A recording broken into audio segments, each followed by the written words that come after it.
کیا کریں گے؟ قرآن مجید کی آیات کو دیکھیں. توجہ ہے؟ بسم اللہ. میری تقریر آپ کو معلوم ہے، مجھے کافی عرصے سے آپ سنتے آئے، میں قرآن سے باہر نہیں جاتا.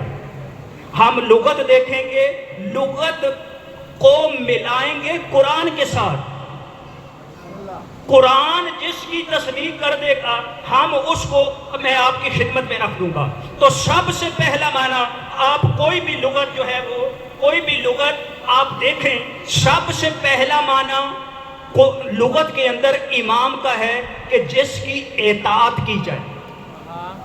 سب سے پہلا معنی جس کی اطاعت کی جائے اس کو کیا کہتے ہیں؟ امام کہتے ہیں. آئیں اب قرآن کی بارگاہ میں. قرآن نے ارشاد فرمایا وَلَا تُطِعِ الْكَافِرِينَ وَالْمُنَافِقِينَ. وَلَا تُطِعِ الْكَافِرِينَ وَالْمُنَافِقِينَ. نہ آپ نے کافروں کی اطاعت کرنی، نہ آپ نے منافقوں کی اطاعت کرنی. یعنی امام نہ کافر ہو سکتا ہے، نہ امام منافق ہو سکتا ہے. اب آئیں پھر قرآن کی بارگاہ میں. پروردگار جو اللہ کی توحید کا انکار کر دے وہ کافر، جو محمد مصطفیٰ کی رسالت کا انکار کر دے وہ کافر. یہ منافق کسے کہتے ہیں؟ پھر اللہ تبارک و تعالیٰ نے سورہ آل عمران آیت نمبر 166 کے اندر یہ ارشاد فرمایا. خداوند عالم یہ ارشاد فرمانے لگا وَمَا أَصَابَكُمْ يَوْمَ التَّقَى الْجَمْعَانِ. جنگ احد کیوں ہوئی؟ جنگ احد کیوں ہوئی؟ فَبِإِذْنِ اللَّهِ. یہ اللہ کے حکم سے ہوئی. کیوں اللہ کے حکم سے ہوئی؟ اللہ نے یہ ارشاد فرمایا اللہ کے حکم سے یہ جنگ اس لیے ہوئی لَيَعْلَمَ اللَّهُ الْمُؤْمِنِينَ. اللہ دیکھنا یہ چاہتا تھا کہ ان میں سے مومن کون ہے. وَلَيَعْلَمَ الَّذِينَ نَافَقُوا. محمد کا ساتھ دے کے مومن کون بنتا ہے، محمد کو چھوڑ کے منافق کون بنتا ہے.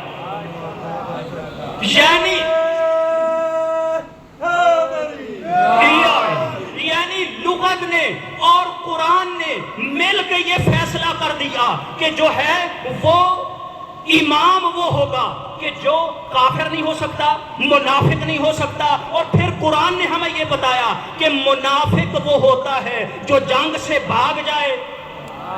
منافق وہ ہوتا ہے کہ جو جنگ سے بھاگ جائے. مومن وہ ہوتا ہے جو جنگ میں ڈٹا رہے. یعنی لغت نے اور قرآن نے مل کے ہمیں یہ بتایا امام جو ہے وہ جنگ میں ڈٹنے والا ہوگا، جنگ سے بھاگنے والا نہیں ہوگا.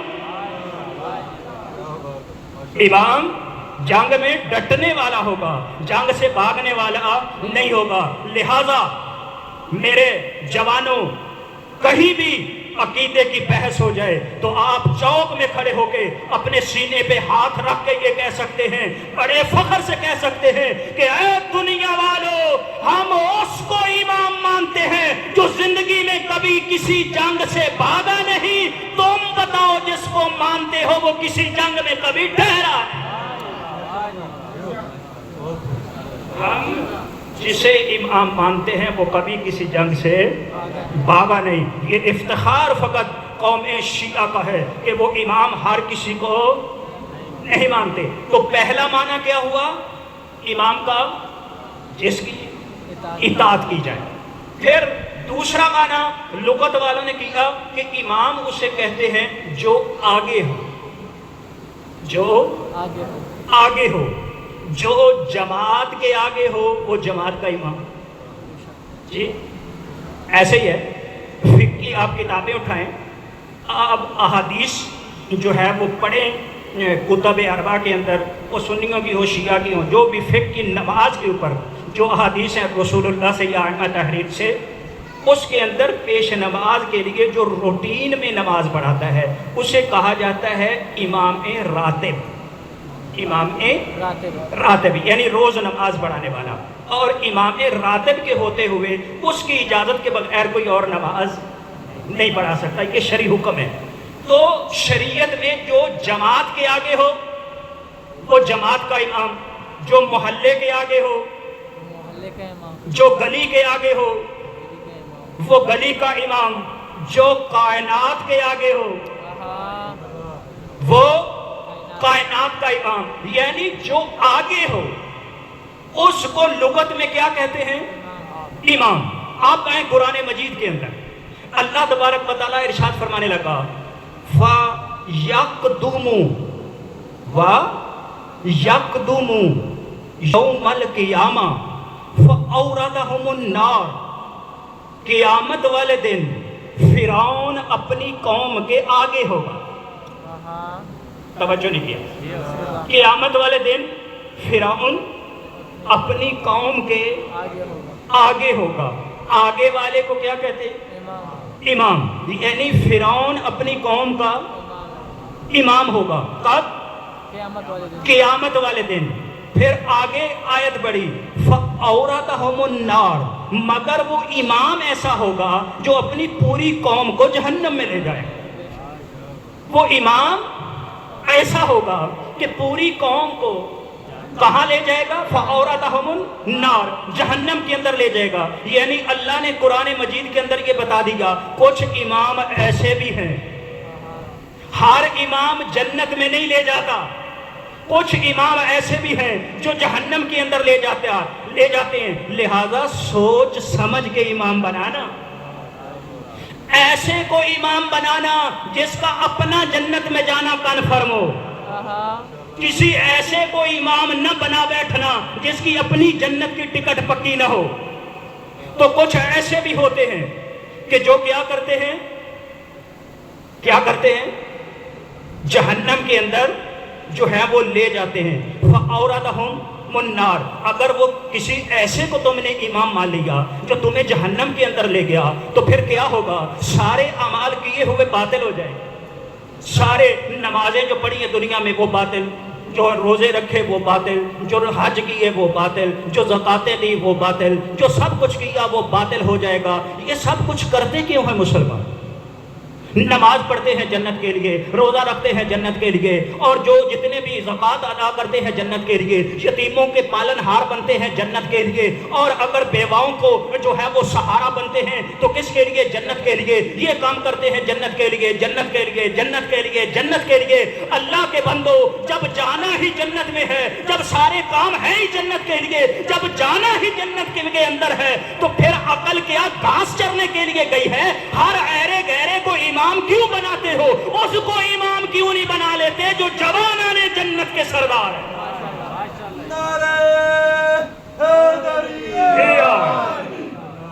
تو سیدھا ان کو امام بناؤ نا کہ جو جوانان جنت کے سردار ہیں۔ پھر ایرے گہرے ہر کسی کو امام بنانے کی کوئی ضرورت نہیں ہے۔ اور اس کے اندر کیا پتا چلا؟ امام کسے کہتے ہیں؟ جو آگے ہو۔ آپ پریشان تو نہیں؟ بسم اللہ جی، امام اسے کہتے ہیں جو آگے ہو۔ اور پھر آیت آگے بڑھی، آیت کے اندر اللہ نے کہا کہ یقدم اس دن کیا ہوگا؟ یوم القیامہ فرعون اپنی قوم کے آگے ہوگا۔ فَأَوْرَدَهُمُ النَّارِ، وہ اپنی پوری قوم کو جہنم کے اندر لے جائے گا۔ یعنی جہنمی امام اللہ نے بتایا اس کی نشانی بھی ہے۔ آیت آگے بڑھی، اللہ نے کہا وَفِي هَٰذِهِ، اس دنیا کے اندر ہم نے ان کے لیے کیا کیا ہوا ہے؟ ان کے پیچھے لعنت، ہم نے ان کے پیچھے لعنت لگا دی، ہم نے ان کے پیچھے لعنت لگا دی ہے۔ یعنی جو جہنم کا امام ہوگا وہ دنیا میں بھی لعنتی ہوگا، آخرت میں بھی لعنتی ہوگا۔ یعنی اللہ بتانا یہ چاہتا ہے درود والوں کو امام بنانا، لعنت والوں کو امام نہ بنا لینا۔ درود والوں کو امام بنانا، لعنت والوں کو امام نہ بنا لینا۔ جو آگے ہو، اب توجہ کیجیے گا، جملہ دینے جا رہا ہوں، یہاں سے میری تقریر جو ہے وہ سٹارٹ ہو گئی۔ امام کسے کہتے ہیں؟ جو آگے ہو، جو آگے ہو۔ جو جماعت کا امام ہوتا ہے وہ کیا ہوتا ہے؟ آگے ہوتا ہے۔ ماموم سارے پیچھے ہوتے ہیں۔ اور اگر آپ سجدہ کرنا چاہیں جماعت کے اندر، جو پیچھے کھڑے ہیں تو کیا کریں گے؟ امام جماعت سے پہلے سجدے میں جا سکتے ہیں؟ اگر پہلے سجدے میں چلے جائیں گے تو کیا ہوگا؟ نماز باطل ہو جائے گی۔ جماعت کے امام سے آگے بڑھنے سے نماز باطل ہوتی ہے، دین کے امام سے آگے بڑھنے سے نماز باطل نہیں ہوتی، دین پورا باطل ہو جاتا ہے، پورا دین باطل ہو جاتا ہے۔ یعنی جماعت امام آگے ہے، آپ پیچھے ہیں، آپ اس سے پہلے سجدے میں نہیں جا سکتے، اس سے پہلے رکوع میں نہیں جا سکتے، یعنی امام جماعت رکوع میں جائے گا تو آپ رکوع میں جائیں گے، وہ سجدے میں جائے گا آپ سجدے میں جائیں گے، وہ جو ہے وہ جو کرتا چلا جائے گا آپ ویسے ویسے کرتے چلے جائیں گے۔ مطلب یہ ہوا کہ امام اسے کہتے ہیں کہ جس کے اشارے پہ عمل کیا جائے، امام اسے کہتے ہیں کہ جس کے اشارے پر عمل کیا جائے، جس کے اشارے پر سب چلے، پیچھے اس کے اشارے پر سارے چلے۔ کوئی دنیا میں سے کوئی ایک ایسا لے کر آؤ کہ سورج اس کے پیچھے چل رہا ہو، اس کے اشارے پہ سورج واپس آ جائے، وہ اشارہ کرے تو ستارہ اتر آئے، وہ اشارہ کرے تو جنت اور جہنم جو ہے وہ تقسیم ہونے لگے، وہ اشارہ کرے تو جو ہے وہ روز حشر سایہ جو ہے وہ دھوپ سائے کے اندر تبدیل ہو جائے۔ اگر کسی کے پاس نہ ہو تو آؤ ہمارے پاس امام موجود ہے، علی اشارہ کرتا ہے، ڈوبا ہوا سورج واپس پلٹتا ہے، وہ اشارہ کرتا ہے، ستارہ اس کے در پہ جو ہے وہ اتر آتا ہے، وہ ستارہ وہ اشارہ کرتا ہے، جنت و جہنم تقسیم ہونے لگتی ہے۔ یعنی اس کا مطلب ہے کہ علی آگے ہے، ساری چیزیں پیچھے ہے، علی آگے ہے، سورج اس کے پیچھے ہے، علی آگے ہے، چاند اس کے پیچھے ہے، علی آگے ہے، جنت اس کے پیچھے ہے، علی آگے ہے، عدن اس کے پیچھے ہے، علی آگے ہے، سلسبیل پیچھے ہے، علی آگے ہے، فرش پیچھے ہے، علی آگے ہے، فلک پیچھے ہے، علی آگے ہے، ملک پیچھے ہے، علی آگے ہے، عرش پیچھے ہے، یعنی یہ ساری چیزیں پیچھے ہے، علی آگے ہے۔ اب اگر آپ سے کوئی پوچھ لے علی آگے کیوں ہے، یہ ساری چیزیں پیچھے کیوں ہیں، تو ان کو کہنا یہ ساری چیزیں کائنات ہیں، میرا علی مولا کائنات۔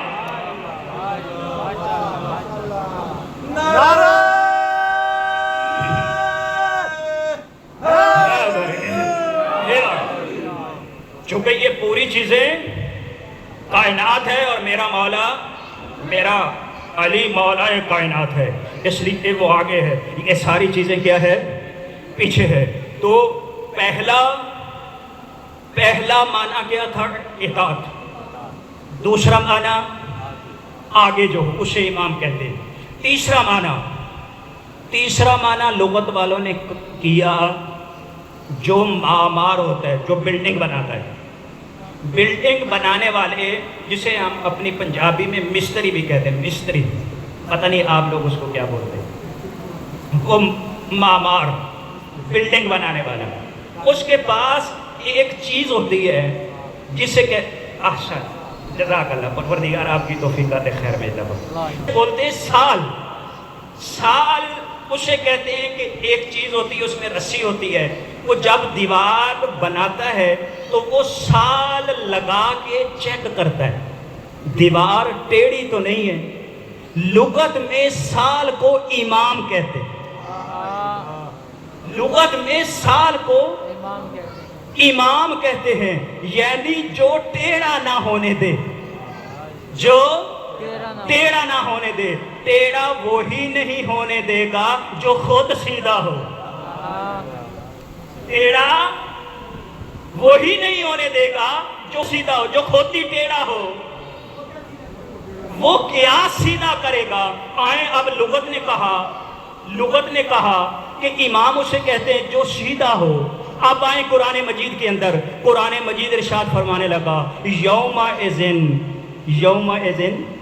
یتبع الداعی لا عوج لہ، یومئذ یتبع الداعی لا عوج لہ، قیامت والے دن لوگ اس امام کے پیچھے دوڑیں گے جس میں کوئی کجی نہیں ہوگی، جس میں کوئی ٹیڑھا پن نہیں ہوگا. یعنی لغت نے اور قرآن نے مل کے بتایا امام اسے کہتے ہیں جس کے اندر ٹیڑھا پن نہ ہو, جو ٹیڑھا نہ ہو.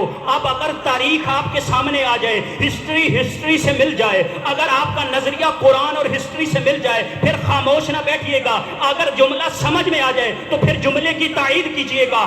اب دو امام اس دنیا کے اندر آئے. ایک امام آیا, جب اس کو امام بنایا گیا اس نے آتے ہی خطبہ دیا. خطبے میں کہنے لگا وَإِن زُغْتُ لَأَقِيلُونِي, اِن زُغْتُ لَأَقِيلُونِي, اگر میں ٹیڑھا ہو جاؤں, اگر میں ٹیڑھا ہو جاؤں تو مجھے سیدھا کر دینا, اگر میں ٹیڑھا ہو جاؤں تو مجھے سیدھا کر دینا. وہ کہنے لگا اقیلونی اقیلونی اقیلونی اقیلونی اقیلونی. وہ منبر پہ بیٹھ کے یہ کر رہا تھا اور یہ تاریخ لکھ رہی تھی. وہ اقیلونی اقیلونی کر رہا تھا, اور جب اصلی امام آیا اس نے آ کے کہا سلونی سلونی سلونی. تو قرآن نے ہمیں بتایا کہ امام اقیلونی اقیلونی کرنے والا نہیں ہوگا, سلونی سلونی کرنے والا. نعرہ حیدری,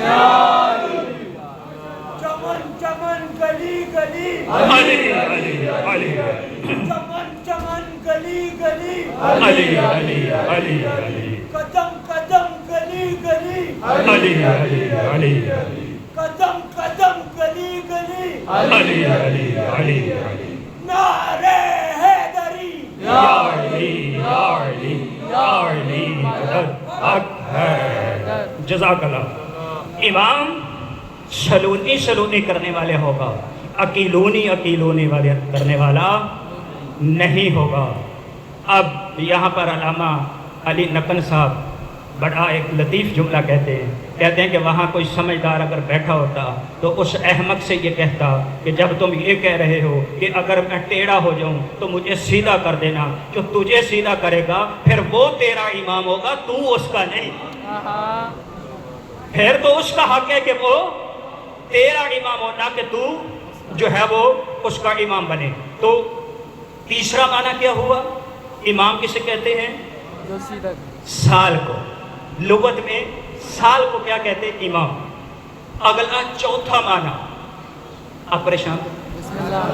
چوتھا معنی لغت والوں نے بتایا کہ جو دو کو ملا دے, جو دو کو ملا دے اسے کیا کہتے ہیں؟ امام کہتے ہیں. جو دو کو ملا دے, جو دو کو ملا دے اسے کہتے ہیں امام. اب آئیں قرآن مجید کے اندر, حضرت لوط اور حضرت شعیب, یہ دونوں دو گاؤں میں رہتے تھے. قرآن کا قصہ ہے, تاریخ کا نہیں, کسی مولوی کی لکھی ہوئی نہیں, قرآن کے اندر پورا قصہ نقل ہے کہ یہ دونوں ایک بستی میں اللہ نے نبی بنا کر بھیجا, دوسرے کو دوسری بستی میں نبی بنا کر بھیجا. ان دونوں بستیوں کو ایک ہی رستہ لگتا تھا. اس رستے کے اللہ نے کہا انہما لبامام مبین, یہ دونوں کو ملانے والے رستے کو اللہ نے امام کہا. تو جو دو کو ملا دے اسے کیا کہتے ہیں؟ امام. جو دو کو ملا دے اسے کیا کہتے ہیں؟ امام. جو دو کو ملا دے اسے کیا کہتے ہیں؟ امام. اسی لیے تو رسول اللہ کو معراج ہوئی تھی, اسی لیے تو معراج ہوئی تھی کہ دو کو جو ملا دے. جب محمد مصطفیٰ معراج پر تشریف لے گئے, جب معراج پر جو ہے وہ اس جگہ پر پہنچے جسے افق الاعلیٰ کہا جاتا ہے, جب اس جگہ پر محمد مصطفیٰ پہنچے, جب اس جگہ پر پہنچے تو اللہ نے کلام کرنا شروع کیا. کلام کس لہجے میں کیا؟ اللہ نے کلام علی ابن ابی طالب کے لہجے میں کلام کرنا شروع کیا. علی کے لہجے میں محمد مصطفیٰ نے پوچھا اے پروردگار کیا علی یہاں پر موجود ہے؟ کہا اے میرا حبیب, علی کے لہجے میں آپ کے ساتھ بات کر رہا ہوں, علی کے لہجے میں آپ کے ساتھ بات کر رہا ہوں. علی کے لہجے میں پروردگار کیوں؟ علی ہی کے لہجے میں پروردگار کیوں؟ اللہ تبارک و تعالیٰ فرمانے لگا اے میرا حبیب انی اطالعو الا انی اطالعو الا سرائر قلبک، میں تیرے دل کے سارے رازوں سے واقف ہوں، میں نے تیرے دل کو ٹٹول ٹٹول کر دیکھا، لا اجدو الا فیہا علیہ، میں نے تیرے دل کے اندر علی کے سوا اور کسی چیز کو پایا ہی نہیں، اس لیے میں نے کیا میں نے لہجہ علی میں بات کی، میں نے لہجہ علی میں تمہارے ساتھ بات کرنا شروع کی۔ یعنی اللہ نے یہ بتایا جب اللہ مولا کا اور محمد مولا کا علی مولا کے بغیر گزارا نہیں تو تیرا اور میرا علی مولا کے بغیر گزارا کیسے؟ صبح کے ساتھ دل بولا علی علی مولا، صبح کے ساتھ دل بولا علی مولا علی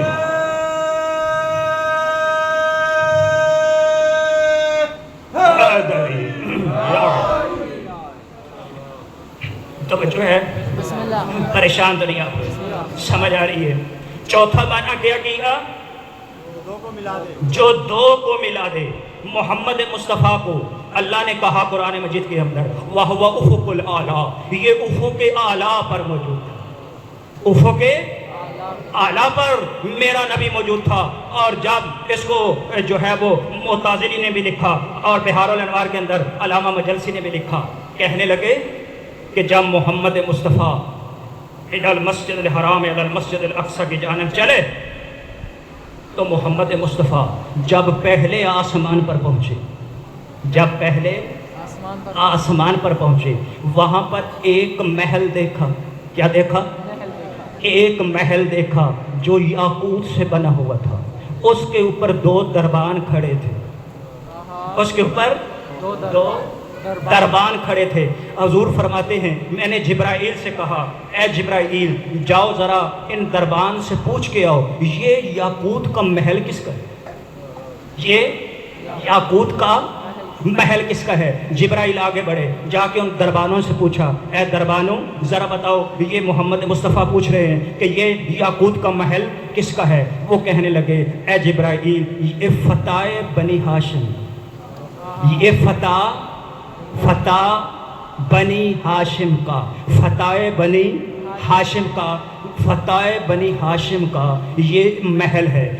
حضور فرماتے ہیں کہ میں دوسرے آسمان پہ پہنچا، دوسرے آسمان پر میں نے زبردج کا ایک جو ہے وہ محل دیکھا، اس کے اوپر بھی دربان تھے، میں نے جبرائیل کو بھیجا، پھر وہی سوال، پھر جو ہے وہ دربانوں کا وہی جواب کہ جبرائیل یہ فتح بنی ہاشم کا فتح فتح فتح فتح فتح کسے کہتے ہیں؟ جوان کو۔ فتح کسے کہتے ہیں؟ جوان کو۔ یہ ایک جوان بنی ہاشم کا، جوان بنی ہاشم کا جو ہے وہ کیا ہے؟ یہ محل ہے۔ تیسرے آسمان پہ پہنچے وہی سوال وہی جواب، چوتھے آسمان پہ پہنچے وہی سوال وہی جواب، پانچویں آسمان پہ پہنچے وہی سوال وہی جواب، چھٹے آسمان پہ پہنچے وہی سوال وہی جواب، ساتویں آسمان پہ پہنچے وہی سوال وہی جواب۔ اب سدرۃ المنتہا پہ پہنچے، جبرائیل رک گئے، محمد مصطفیٰ آگے بڑھے، محمد مصطفیٰ افق الاعلیٰ پہ پہنچے، کعبہ قوسین اور ادنیٰ کے مقام پر جب گئے اللہ تبارک و تعالیٰ سے باتیں کی، وہاں پر اللہ کی نشانیوں کو دیکھا، جب واپس پلٹے پھر انہی محلوں کے قریب سے گزرنے لگے، پھر محمد مصطفیٰ نے کہا جبرائیل جبرائیل جاتے ہوئے تو ہم نے یہ پوچھا تھا، یہ تو ہمیں پتہ چل گیا کہ یہ بنی ہاشم کے ایک جوان کے سارے یہ محل ہے، ذرا ان سے پوچھ کے تو آؤ کہ وہ بنی ہاشم کا جوان ہے کون، وہ بنی ہاشم کا جوان ہے کون۔ جب یہ دربانوں کے پاس گیا اس وقت جو ان درباروں نے کہا اے استاد مکرم آپ کو تو یہ پوچھنا نہیں چاہیے، آپ ہی تو وہ ہے کہ جو یہ قصیدہ لے کر جائیں گے لا سیف الا ذوالفقار، لا فتح الا علی، لا سیف ذوالفقار، علی جیسا جوان کوئی نہیں، ذوالفقار جیسی تلوار کوئی نہیں۔ یہ جوان کوئی اور نہیں، علی ابن ابی طالب۔ یہ کس کا؟ اور پھر محمد مصطفیٰ جب وہاں پہنچے، پھر جب واپس آئے کچھ جو ہے وہ لوگوں نے سوال کرنا شروع کیے۔ اب معتزلے نے یہاں پر لکھا، فخر الدین رازی نے بھی لکھا، علامہ مجلسی نے بھی لکھا، کچھ رازوں کو محمد مصطفیٰ نے بتایا، کچھ رازوں کو کچھ رازوں کو محمد مصطفیٰ نے بتایا. بہت سارے لوگوں کے ایمان متزلزل ہو گئے, بہت سارے لوگوں کے, اس میں پریشان ہونے کی بات نہیں ہے, وہ اس کا بھی ایمان متزلزل ہوا تھا نا, جس نے آ کے محمد مصطفیٰ سے کہا تھا یا رسول اللہ آپ نے نماز پڑھائی, ہم نے نماز پڑھی, آپ نے روزہ رکھوایا, ہم نے روزہ رکھ لیا, آپ نے زکوٰۃ دینے کا کہا, ہم نے زکوٰۃ دے دی, ہم نے ٹنڈیں کروا لی, سب کچھ کروا لیا, اب یہ بتاؤ یہ علی اللہ کی طرف سے ہے یا آپ کی طرف سے؟ ایمان متزلزل ہو گیا یا نہیں؟ ایمان تازہ تازہ حاجی کا بھی متزلزل ہو گیا اور اس پہ عذاب بھی جو ہے وہ نازل ہو گیا. اب یہاں پر لکھتے علامہ فخر الدین رازی, محمد مصطفیٰ نے کچھ راز بتائے کہ کچھ لوگوں کے ایمان متزلزل ہوئے. ان میں سے کچھ کو انہوں نے لکھ دیا, کہا کہ ایک محمد مصطفیٰ نے کہا کہ میں جہاں بھی جاتا تھا وہاں پر لکھا ہوا تھا لا الہ الا اللہ محمد الرسول اللہ علی ولی اللہ. میں جہاں جاتا تھا وہاں پر لکھا ہوتا تھا لا الہ الا اللہ محمد الرسول اللہ علی ولی اللہ. حتیٰ کہ رسول فرماتے ہیں میں جنت کے جس دروازے میں داخل ہوتا تھا, جیسے ہی دروازہ کی کنڈی کھٹکتی تھی اس میں آواز آتی تھی یا علی یا علی یا علی. کنڈی کھٹکتی تھی, ٹک ٹک کی آواز نہیں آتی تھی, علی علی کی آواز آتی تھی, علی علی کی آواز آتی تھی. جب علی علی کی آواز کا محمد مصطفیٰ نے کہا, کچھ لوگوں کے ایمان متزلزل ہوئے. اس وقت محمد مصطفیٰ نے فرمایا کہ اللہ تبارک و تعالیٰ نے جس چیز کو بھی خلق کیا ہے, خلق اللہ العرش کتب علیہ لا الہ الا اللہ محمد الرسول اللہ علی ولی اللہ, کتب اللہ الکلمہ کتب اللہ الکلمہ خلق اللہ الکلمہ کتب علیہ لا الہ الا اللہ محمد رسول اللہ علی ولی اللہ, خلق اللہ العرش کتب علیہ لا الہ الا اللہ محمد رسول اللہ علی ولی اللہ, خلق اللہ الجبرائیل کتب علیہ جبہۃ لا الہ الا اللہ محمد رسول اللہ علی ولی اللہ. محمد مصطفیٰ فرمانے لگے اللہ نے عرش کو خلق کیا, عرش کے اوپر خلق کرنے کے بعد اس پہ لکھا لا الہ الا اللہ محمد رسول اللہ علی ولی اللہ. اللہ نے قلم کو خلق کیا, قلم کو خلق کرنے کے بعد اس کے اوپر لکھا لا الہ الا اللہ محمد رسول اللہ علی ولی اللہ. اللہ نے جو ہے وہ اس کے بعد جو ہے وہ قلم کو خلق کرنے کے بعد کرسی کو خلق کیا, کرسی کو خلق کرنے کے بعد اس کے اوپر لکھا لا الہ الا اللہ محمد رسول اللہ علی ولی اللہ. اس کے بعد جبرائیل کو خلق کیا, جبرائیل کی پیشانی پہ لکھ دیا لا الہ الا اللہ محمد الرسول اللہ علی ولی اللہ. پھر اس کے بعد میکائیل کو خلق کیا, میکائیل کے پروں پہ اللہ نے لکھ دیا لا الہ الا اللہ محمد الرسول اللہ علی ولی اللہ. محمد مصطفیٰ نے بتایا, محمد مصطفیٰ نے کہا اے ایمان کے متزلزل ہونے والوں, کہاں کہاں علی کو چھپاؤ گے, جدھر جدھر سے گزرو گے ادھر ادھر سے علی علی نظر آئے گا. اسی لیے شاعر نے کہا تھا نہ علی سے دامن بچائیے ہر جہاں علی ملیں گے, علی سے دامن بچانا ہے تو پھر جہنم میں. علی کی طرز زندگی منافقت کی موت ہے, علی کی طرز زندگی منافقت کی موت ہے. نعرے حیدری یا علی یا علی یا علی مدد حق ہے. جہاں کہیں بھی جاتے تھے وہاں کیا لکھا ہوتا تھا لا الہ الا اللہ محمد الرسول اللہ علی ولی اللہ. محمد مصطفیٰ افق اعلیٰ پہ پہنچے. افق اعلیٰ, افق اعلیٰ کسے کہتے ہیں؟ قبلہ علامہ مجلسی نے بہار الانوار کے اندر لکھا, وہ فرماتے ہیں کہ زمین, توجہ کیجیے گا فتح بھائی توجہ, علامہ باقر مجلسی فرماتے ہیں کہ یہ جو ہماری زمین ہے اور پہلا آسمان ہے جو ہم اوپر نگاہ کریں تو نظر آتا ہے, وہ لکھتے ہیں کہ پہلے آسمان میں اور زمین میں 500 سال کی مسافت کا فاصلہ. کتنا؟ 500 سال. 500 سال اگر بندہ سفر کرے تو پہلے آسمان پر پہنچے گا. پھر فرمایا کہ دوسرے آسمان سے تیسرے آسمان تک 500 سال کی نظر کا فاصلہ. یہ پہلا آسمان ایسے نظر اٹھائیں تو پہلے آسمان تک ہم پہنچ جاتے ہیں, یعنی وہ 500 سال کا جو مسافت ہے, نظر 1 سیکنڈ سے بھی پہلے وہاں پہنچ جاتی. دوسرے آسمان سے تیسرے آسمان کا فاصلہ کتنا ہے؟ 500 سال کی نظر کا فاصلہ. کہتے ہیں کہ محمد مصطفیٰ پہلے آسمان سے گزرے, پھر دوسرے آسمان سے گزرے, پھر تیسرے آسمان سے گزرے, پھر چوتھے آسمان سے گزرے, پھر 5ویں آسمان سے گزرے, پھر چھٹے آسمان سے گزرے، پھر ساتویں آسمان سے گزرے. وہ کہتے ہیں ساتویں آسمان کے اوپر ہیں بادل، اور وہ بادل 7 آسمانوں جتنے بڑے، سرمئی کلر کے بادل ہیں. ان سرمئی کلر کے بادلوں کے اوپر ہے جنت ماوا. اس کے اوپر ہے جنت ماوا. جنت ماوا سے اوپر ہے سدرۃ المنتہا. جنت الماوا کے اوپر ہے سدرۃ المنتہا. سدرۃ المنتہا کے آگے ہے حجاب حمد. حجاب حمد کے آگے ہے حجاب حیا. حجاب حیا کے اندر ہے حجاب غضب. حجاب غضب کے آگے ہے حجاب برکت. حجاب برکت کے آگے ہے حجاب شوقت. حجاب شوقت کے آگے ہے حجاب کبریا. حجاب کبریا کے اوپر ہے کرسی. کرسی کے اوپر ہے عرش. عرش کے اوپر ہے محمد مصطفیٰ کے جوتے. عرش کے اوپر ہے محمد مصطفیٰ کے جوتے.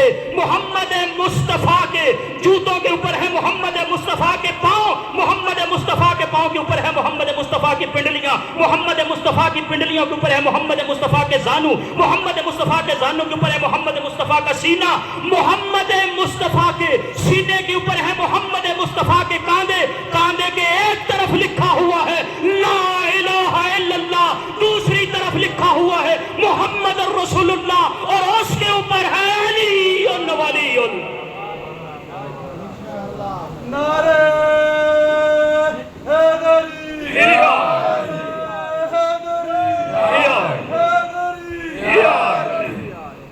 اس کے اوپر ہے علی ولی اللہ. یہ محمد مصطفیٰ افق اعلیٰ تک گئے. اور پھر اگر آئیں قرآن مجید کے اندر امام کا کام کیا ہے؟ امام کا کام جو ہے وہ کیا ہے؟ امام کا کام ہے ہدایت دینا. امام کا کام ہے ہدایت دینا. ابھی میں مثلاً مجھے آپ نے مجلس پہ بلایا، میں یہاں چوک پہ کھڑا تھا. میں نے کسی سے پوچھا کہ میں نے مجلس میں جانا، امام بارگاہ کدھر ہے؟ ایک صاحب کھڑے تھے، انہوں نے کہا کہ دیکھیے آپ اس طرح کریں، یہاں سے سیدھا جائیں آگے جاتے جاتے ایک چوک آ جائے گا، وہاں اس چوک سے آپ دائیں مڑیے گا، اور پھر آگے جاتے جاتے ایک اور چوک آ جائے گا. اس چوک سے پھر آپ بالکل سیدھا جائیں. جب آپ سیدھا جائیں گے تو اس سے سامنے امام بارگاہ آ جائے گا. ہم اب ظاہر ہے جانتے نہیں تھے، ہم پہلے چوک میں آئے. پہلے چوک میں آگے ہمیں پوچھنا پڑا بھائی کہ آگے کدھر کو جانا. انہوں نے بتایا ادھر جائیں. ادھر جا کے پھر پوچھنا پڑا.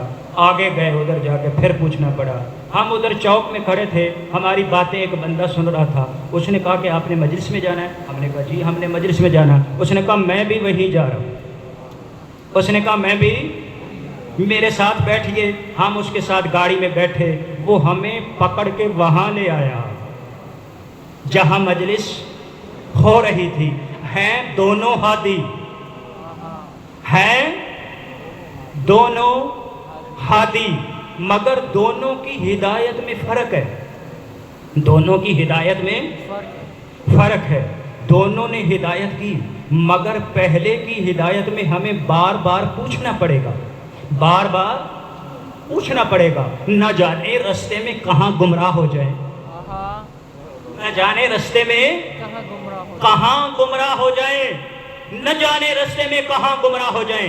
مگر ایک ہادی وہ ہے کہ جس نے کیا کیا، ہمارا بازو پکڑا، پکڑ کے وہاں لے گیا کہ جہاں ہم نے جانا تھا. جہاں جانا تھا، جہاں جانا تھا، یعنی امام اسے کہتے ہیں جو وہاں پہنچا دے. جہاں جانا ہوتا ہے وہاں پہنچا دے، جہاں جانا ہوتا ہے. اسی لیے محمد مصطفیٰ نے فرمایا انی تارک فیکم الثقلین کتاب اللہ و عترۃ اہل بیتی فان تمسکتم بہما لن تضلوا بعدی ابدا. میں تمہارے درمیان دو چیزیں چھوڑ کے جا رہا ہوں. ایک کتاب خدا ہے، دوسری میری اہل بیت ہے. دونوں کا کام ہدایت کرنا ہے. قرآن بھی ہدایت کرتی ہے، اہل بیت بھی جو ہے وہ ہدایت کرتے ہیں. قرآن کہتا ہے کہ یہ نہ کرو، یہ نہ کرو، یہ نہ کرو۔ قرآن نے ہمیں بتایا کہ یہ حرام ہے، قرآن نے بتایا یہ حرام ہے، قرآن نے بتایا یہ نہ کرو، قرآن نے بتایا یہ نہ کرو، قرآن نے بتایا یہ کرو، یہ نہ کرو۔ قرآن نے کہا حساب بھی ہوگا، قرآن نے کہا جو ہے وہ حساب و کتاب بھی ہوگا، اللہ بھی عادل ہے، وہ جنت و جہنم کو عدل کے ساتھ جو ہے وہ تقسیم کرے گا۔ قرآن ہمیں بتاتا رہا، ادھر سے اہل بیت آئے، ادھر سے اہل بیت آئے، اہل بیت نے آ کے کہا کہ پریشان ہونے کی ضرورت نہیں ہے، اگر تم نے قرآن کی بھی پیروی کی،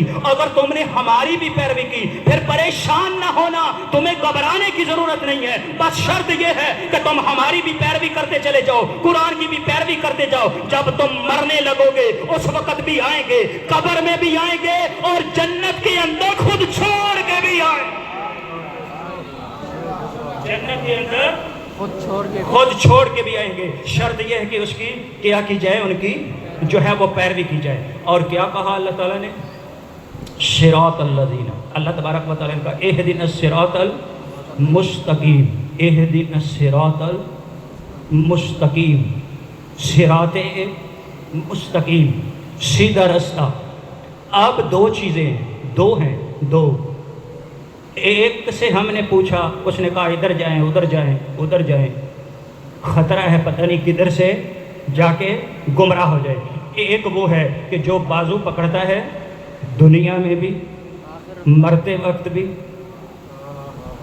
قبر میں بھی، حشر میں بھی، جنت و جہنم تقسیم ہوتے وقت بھی، وہ کسی لمحے چھوڑتا نہیں۔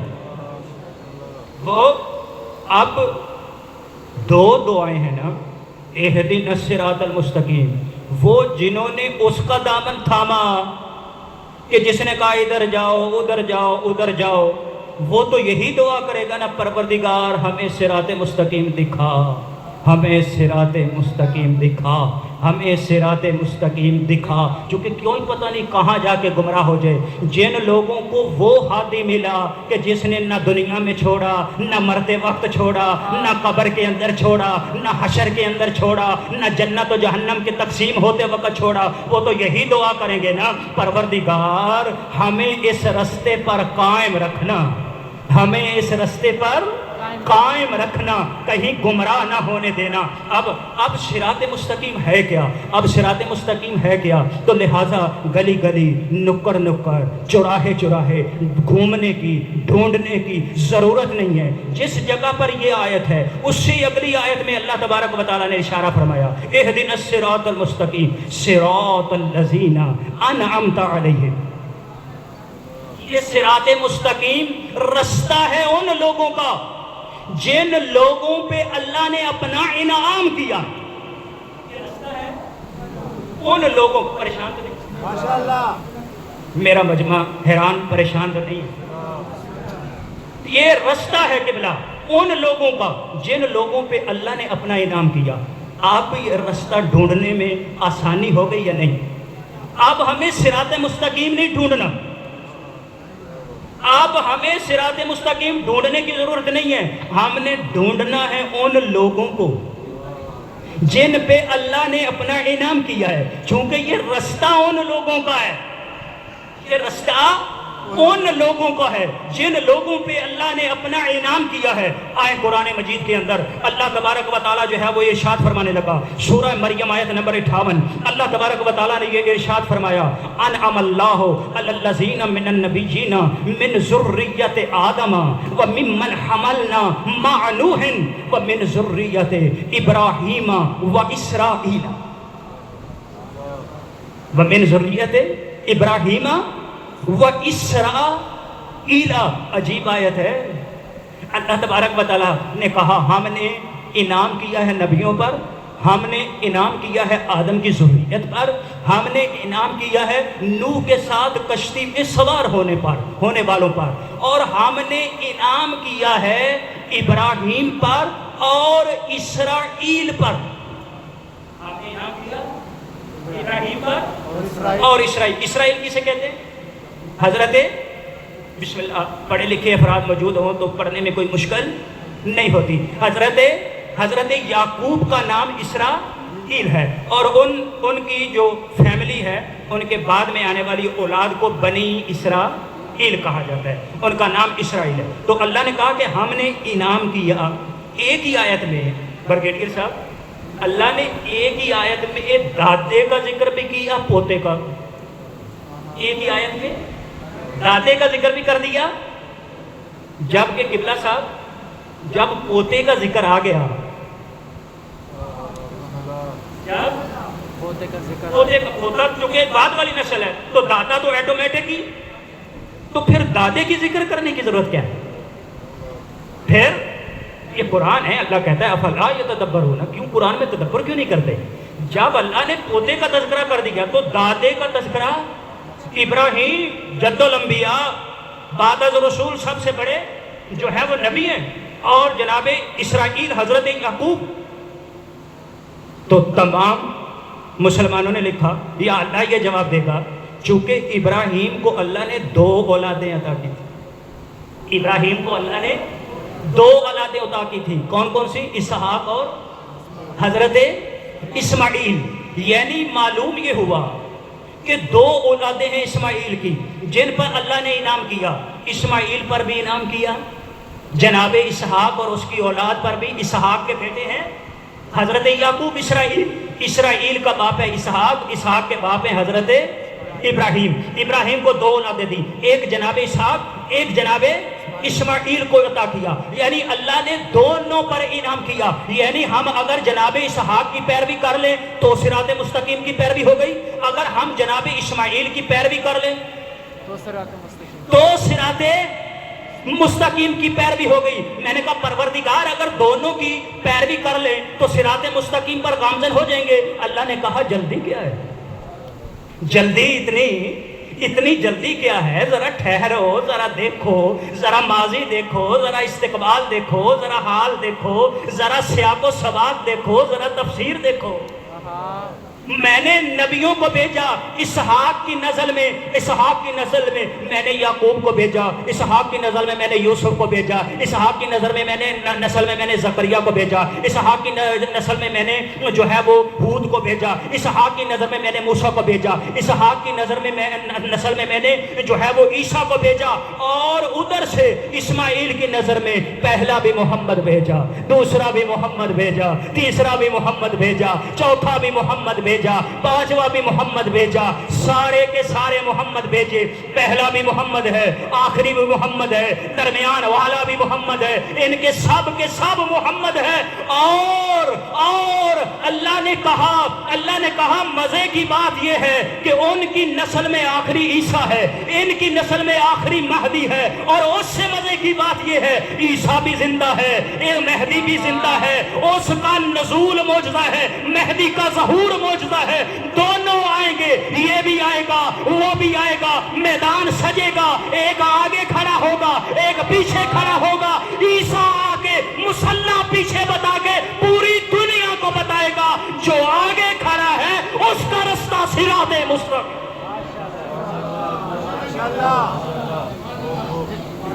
اس کا رستہ صراط مستقیم ہے، وہ ہے صراط مستقیم کا، اس کا رستہ ہے صراط مستقیم۔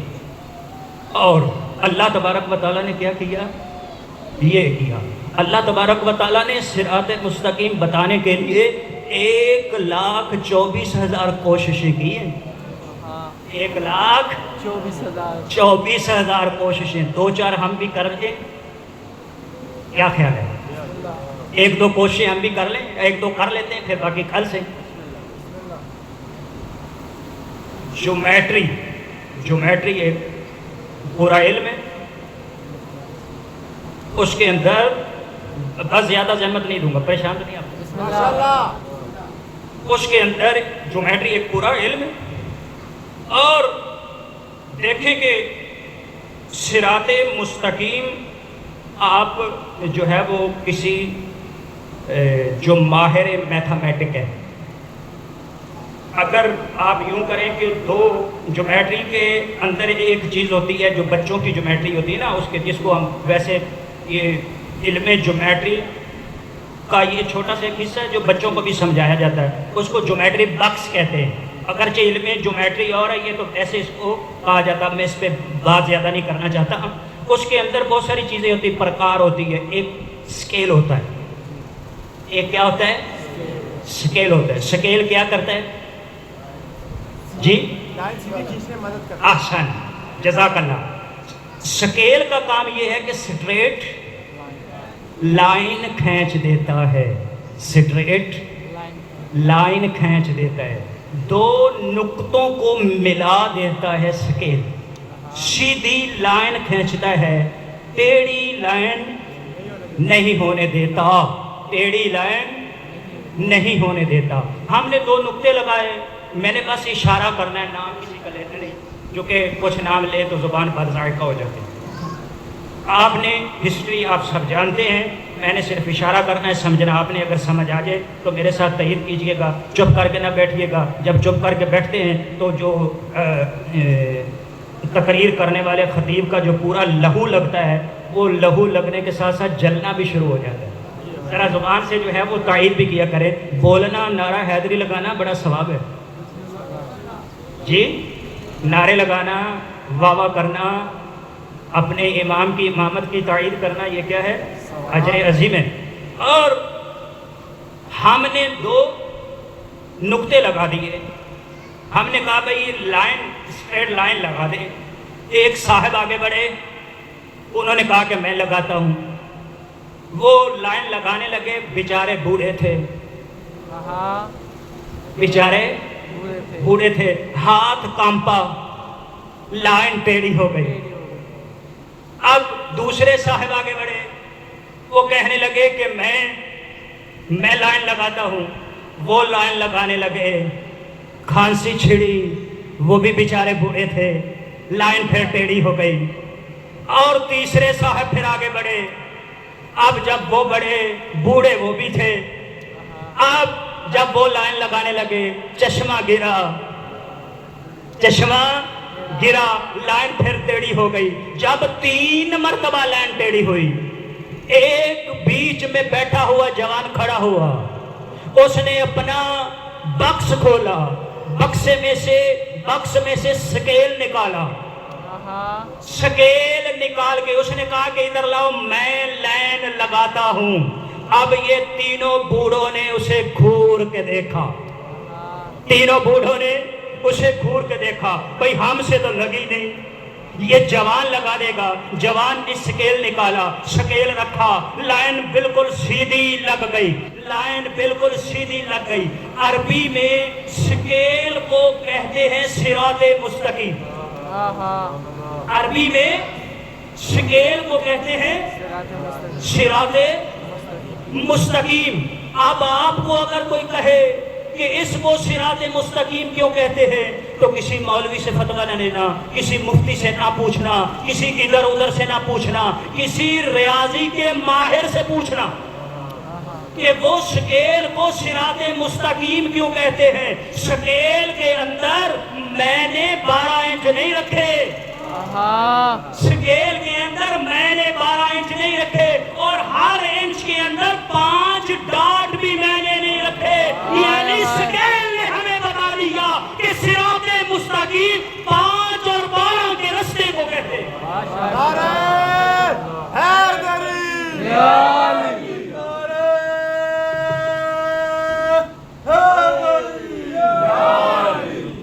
صراط مستقیم 5 اور 12 کے رستے کو صراط مستقیم کہتے ہیں.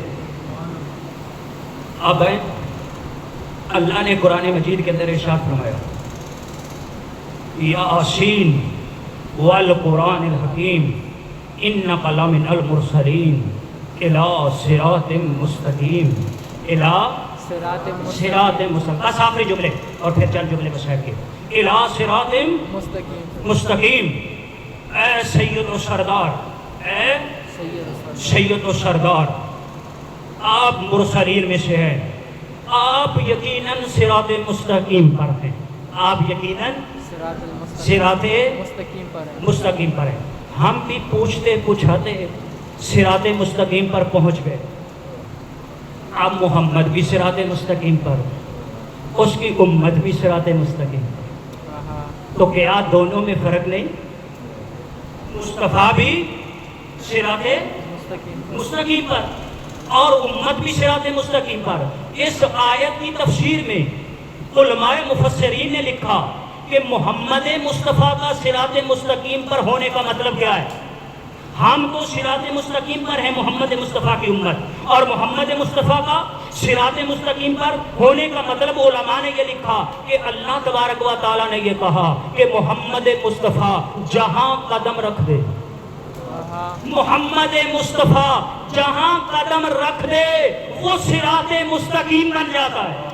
محمد جہاں قدم رکھ دے وہ صراط مستقیم بن جاتا ہے. محمد جہاں قدم رکھ دے وہ صراط مستقیم بن جاتا ہے. محمد جہاں قدم رکھ دے وہ صراط مستقیم بن جاتا ہے.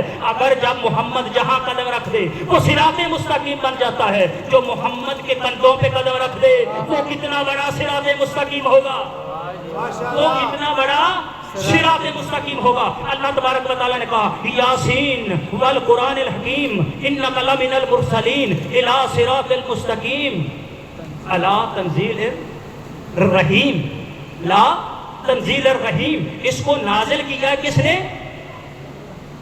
اللہ خداوند رحیم نے اس کو نازل کیا ہے. یعنی صراط مستقیم اسے کہتے ہیں جسے اللہ نے نازل کیا. توجہ آخری جملہ, صراط مستقیم اسے کہتے ہیں جسے اللہ نے نازل کیا.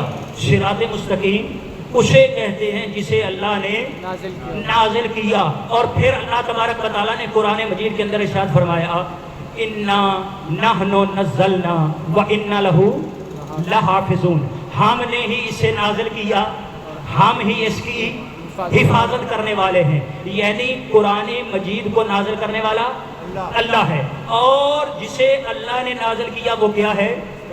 صراط مستقیم. یعنی قرآن ہے, قرآن ہے صراط مستقیم. پھر قرآن کے بارے میں اللہ تبارک و تعالیٰ نے ارشاد فرمانے لگا لو انزلنا هذا القرآن على جبل لرأيته خاشعا متصدعا من خشیۃ اللہ.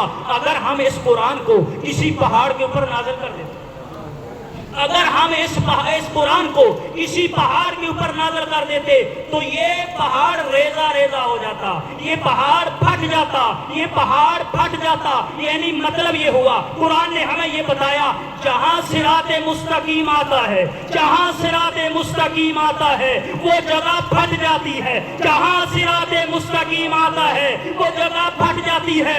اب جس کا دل ہے جسے مرضی صراط مستقیم مانے, پہلے 13 رجب کی پھٹی ہوئی دیوار کو نعرہ حیدری برائے خوشنودی اور ظہور امام زمانہ بلند تر صلوات.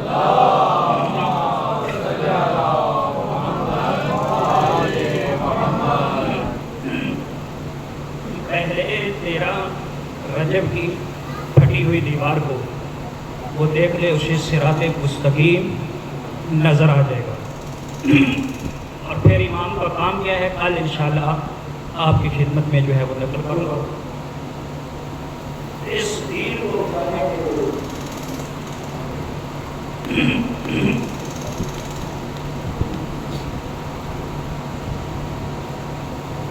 اس دین کو اللہ نے نازل کیا اپنے انبیاء پر, اور اپنے انبیاء کے ذریعے سے یہ پہنچتا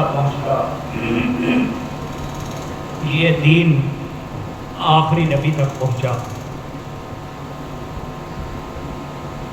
صلوات بر محمد و اہل بیت محمد صلوات.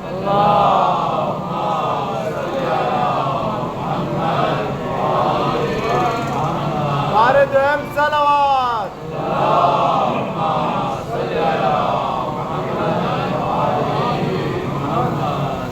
اس دین کو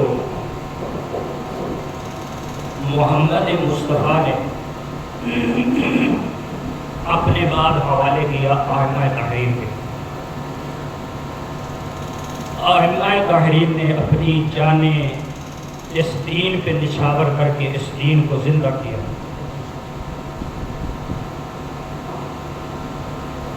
اس دین کی خاطر محمد والے محمد نے اپنا گھر بار، اپنے بچے،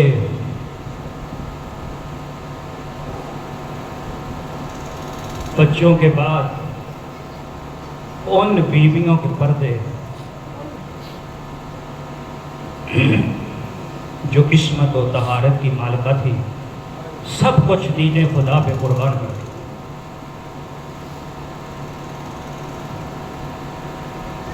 عزادارو، یہ اس سفر کے دن ہیں، رسول کی بیٹیاں قید ہیں۔ رونے کے لیے یہ جملے کافی ہیں کہ علی کی بیٹیاں ننگے سر قید ہیں۔ عزاداروں کس طرح قید کیا گیا؟ سیدزادیوں کو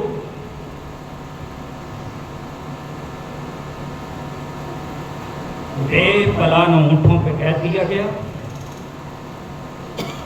اور تمام کو ایک ہی رسی میں قید کیا گیا۔ کہتے ہیں کہ 40 بچے تھے اس میں،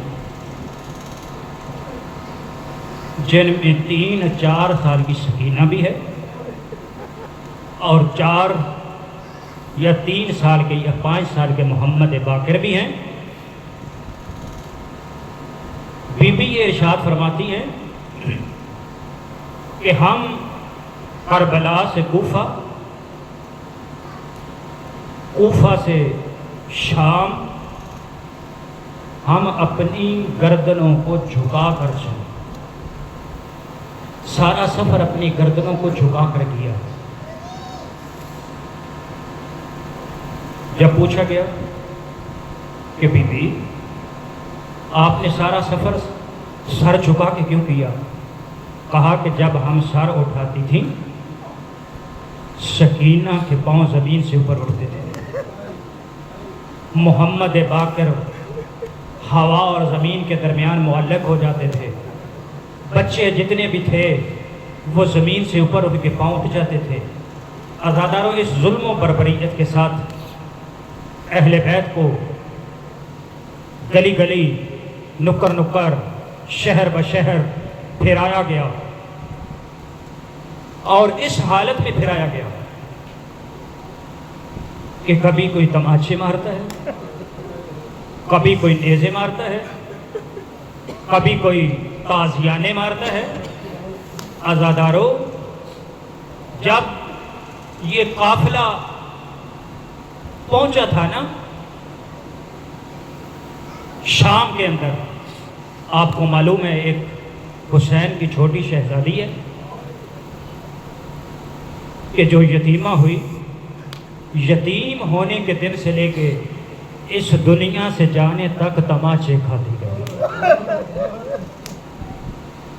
اس دنیا سے جانے تک اس کو تماچے لگتے رہے۔ عزادارو، جب اس دنیا سے وہ جانے لگی، جب باپ کا سر اس کے سامنے آیا، اس وقت چند جملے میری بیوی نے کہے۔ عزادارو، بس چند جملے کہوں گا، زیادہ زحمت نہیں دوں گا۔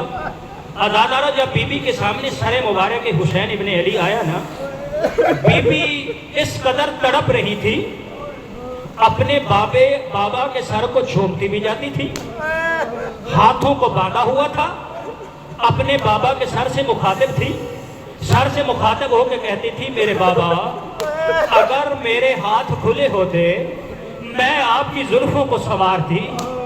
پھر کہتی تھی بابا بابا بابا، ہاں آپ کے سر میں، آپ کے بالوں میں، آپ زلفوں میں ریت ڈلی ہوئی ہے، آپ کی زلفوں میں خاک ہے، اگر سکینہ کے ہاتھ کھلے ہوتے آپ کے سر سے خاک نکالتی۔ پھر ایک مرتبہ میری بیوی نے ایک جملہ کہا، عزادارو مجھے معاف کیجیے گا، میری بیوی نے کہا ہاں حسین، اے میرے بابا اگر میرے ہاتھ کھلے بھی ہوتے میں پھر بھی آپ کے سر سے خاک نہ نکال سکتی، اور چونکہ میرے ہاتھوں پہ شمر نے اتنے تازی آنے والے اور کہ میری انگلیاں ٹوٹ چکی۔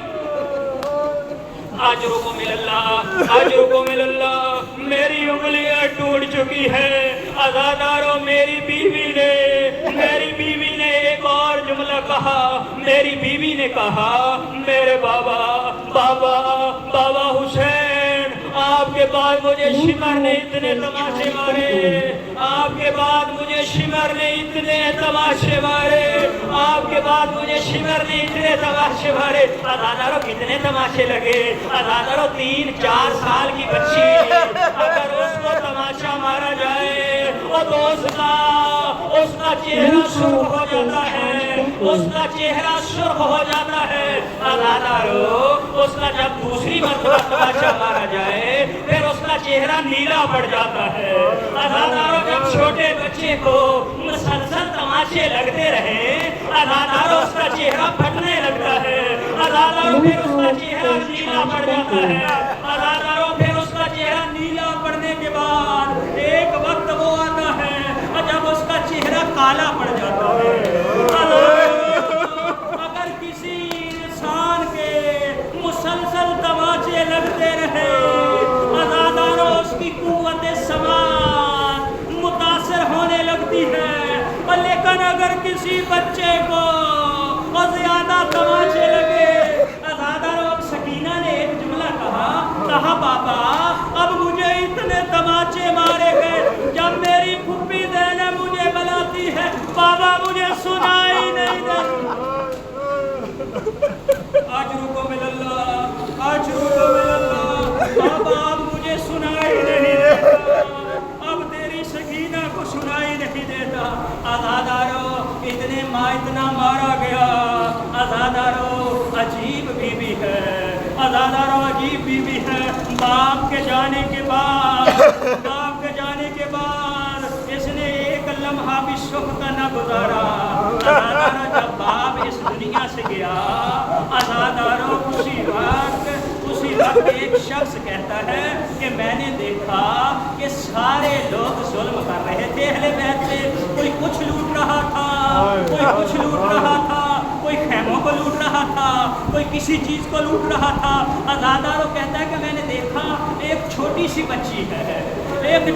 بچی ہے جس کے کانوں میں معمولی سی بالیاں اس کی طرف کوئی نہیں بڑھ رہا کیونکہ اس کی ظاہراً کوئی قیمت نہیں لگتی۔ ایک مرتبہ کہتا ہے کہ میں نے دیکھا اور کھولی اس بچی کے پیچھے گیا، ازاداروں بچی آگے آگے بھاگنے لگی۔ ازاداروں وہ کہتا ہے کہ منہال کہتا میں نے دیکھا اور کھولی نے ایک ایسا ظلم کیا بچی کے کانوں سے خون۔ اجرکم اللہ اجرکم اللہ، ازاداروں کہتا ہے کہ بچی کے کانوں سے خون بہنے لگا۔ ازاداروں یہ بچی ہے۔ ازاداروں منہال کہتا ہے کہ میں نے دیکھا کہ جب خیام کو آگ لگی یہ کہتا ہے کہ میں نے ایک بیوی کو دیکھا کہ جو بار بار ایک خیمے کے اندر جانے کا ارادہ کرتی ہے مگر خیمے کی آگ اتنی زیادہ ہے کہ وہ بیوی پھر پیچھے ہٹتی ہے۔ پھر میں نے دیکھا کہ ایک مرتبہ وہ بیوی اندر گھسی، میں نے کہا شاید اس کی کوئی بڑی قیمتی چیز رہ گئی ہوگی۔ یہ کہتا ہے کہ میں نے جب دیکھا تو یہ بیوی ایک بیمار کو اپنے کندھے پہ لائی، ازاداروں یہ کہتا ہے کہ میں نے دیکھا کہ بیوی جب باہر آئی ایک چھوٹی سی بچی بھی باہر آئی۔ ازاداروں یہ کہتا ہے میں نے دیکھا اس بچی کے دامن میں آگ لگی ہوئی ہے، ازاداروں یہ کہتا ہے میں آگے بڑھا، میں نے چاہا کہ اس بچی کے دامن کو آگ سے بجھا دوں۔ میں جیسے آگے بڑھا بچی نے کہا میرے قریب نہ آنا، میں سید اجرکم اللہ۔ ازاداروں یہ وہ بچی ہے اور کہ جب باپ کا سر سامنے آیا ازاداروں ایک مرتبہ باپ کے سر سے باتیں کرتی ہیں اور روتی بھی جاتی ہیں۔ ازاداروں روتے روتے ایک مرتبہ آواز بند ہوئی، جب آواز کا بند ہونا تھا ایک مرتبہ بی بی عالیہ نے کہا سید سجاد میری سکینہ بول نہیں، سید سجاد ایک مرتبہ